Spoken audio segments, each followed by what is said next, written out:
Hello, welcome to The Way the Cookie Crumbles, the channel where we discuss all things binge eating, body image, and living a life without diet culture. Alrighty, team, I got a message recently from one of my lovely followers saying the following message. How can I actually stop eating chocolate? It's my only bad thing. I just really cannot stop. It's so bad. Honestly, I can't stop. And I've just got into a terrible habit after having a baby. CrossFit is great, but Jesus, it's so bad. I start again so much and I just fall off a cliff. So this message to me says quite a few different things about how we are thinking about chocolate and perhaps the amount of chocolate that is being consumed. So we might think or understand that chocolate could have a relatively healthy part of anyone's diet. Of course it could. I love chocolate. I love chocolate. You'll catch me eating plenty of it whenever I fancy. But one of the things that I really noticed was such a huge change for me was when I was able to actually stop eating a chocolate bar halfway through, after a couple of pieces, like when I really was able to connect with how I felt about eating the chocolate. So for me, this question is very interesting. It could be one of many things. It could be a habit that you've fallen into that is kind of very step by step every day. It could be that right after dinner, I have this bit of chocolate and then I start eating it and I can't stop and I'm watching the telly and it's quite mindless. I don't notice myself eating it, but there's no way I'd think to stop halfway through and be like, oh, actually, I'm full, that's enough for me.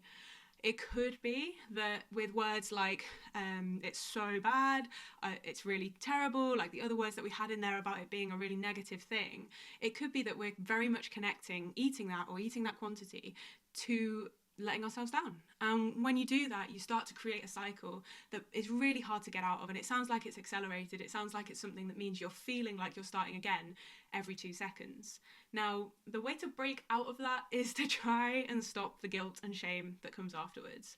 So to think a bit more about like, okay, that was an interesting experience. I didn't stop eating a little bit of the way through. I continued eating. Like, was there a reason for that?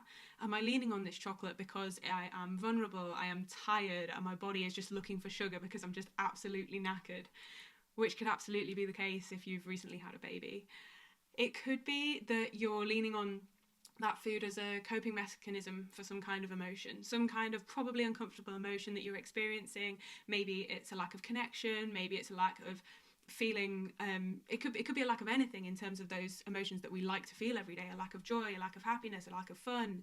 It could be that you're feeling stressed or unhappy or guilty about things, and the chocolate could come in and comfort you in those moments. It really could do. Food feels like it comforts us in that way, but obviously in the long run, if you're struggling with this and it feels like a constant cycle, that's not positive for you. So we want to work out how to break out of that cycle. And to do that, we just got to break down the emotions that are creating it. In both of the situations, whether it is you are actually tired, maybe you are actually physically hungry, you can start to take steps by really noticing how you act around the chocolate.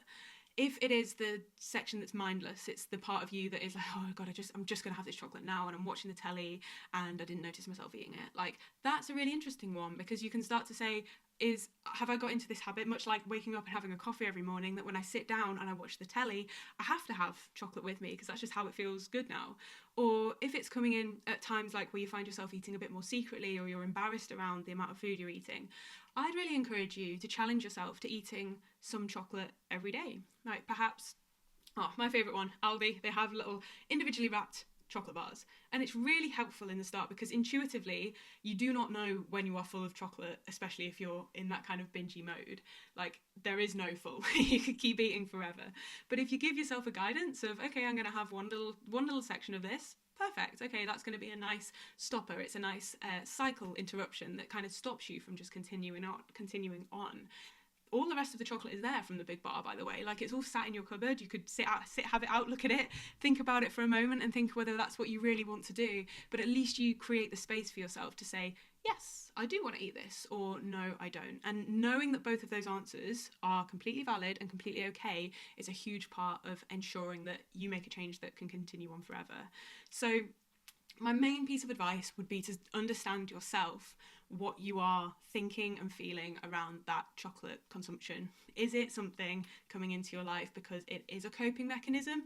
Is it feeling purely like habit? If it is feeling purely like habit, I definitely encourage you to try and write down a bit more each day about what you actually feel in those times, and you might be able to spot a pattern. overall, takeaway message, I'd love you guys all to remember that chocolate is a wonderful part of everybody's day, week, diet, whatever. There is nothing wrong with having a little chocolate here and there. Some days it might be more than others, but in order to get to a point where you can consume some chocolate, know that actually I've had that bit that feels really good to me, but I don't need any more. You can easily get to that situation, but you just have to tune into yourself, tune into what you feel when you're eating it, and tune into what your body is telling you. My body often tells me I should eat more chocolate, I'm not gonna lie.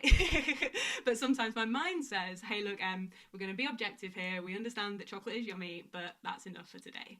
And that's a really positive mindset I now have. I understand what it felt like to feel the guilt afterwards, but now I can get that balance between, okay, this food is lovely, that's enjoyable, and also that's enough for me today. I hope that's helpful. I hope you've got a few bits to get started on. Please write some things down and then see if you spot any patterns. Again, as always, would love to hear from you. Please ping over to my channel at @EmmaCookie, COOKI on Instagram, or send me an email, emma@cookie.info, and we can chat all about your personal experience with binge eating and go from there. Thanks again, and I hope you all have a lovely, lovely weekend.